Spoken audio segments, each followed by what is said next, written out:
كيف تسوي الفول المعلب في البيت مثل المطاعم وألذ. طاوة نخليها تسخن قليل زيت، نخلي الزيت يسخن شوية ونضيف البصل.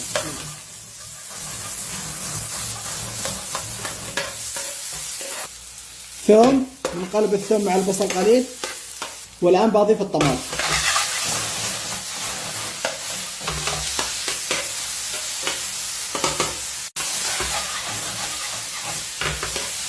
نحرك الطماط حتى يذبل شوية. معجون طماطم، وهذه الكشنة جاهزة باخذ منها قليل علشان بسوي فيها بيض. وهذا هو الفول اللي بستخدمه. اتخلص من ماء الفول واسوي له قليل ماء واغسله من 2 إلى 3 مرات. بسم الله. حركه باستمرار على نار هادئة لمدة 3 دقائق علشان حبة الفول تطرى معانا شوية.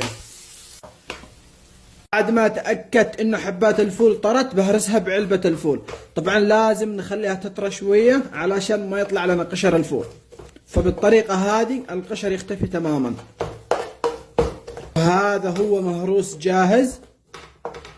اضيف له قليل ماء ساخن، رشة ملح، قليل كمون، كزبرة خضراء. اخر شيء بحط عليه زيت الزيتون بالشكل هذا. جربوه عليكم بالعافية.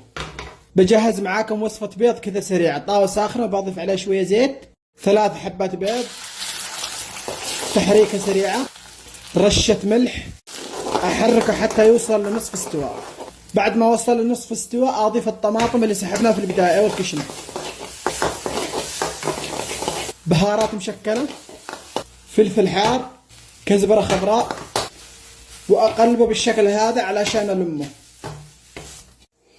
وهذه هي جاهزة. جربوها وعليكم بالعافية، ولا تنسوا المتابعة وحركة الاكسبلور.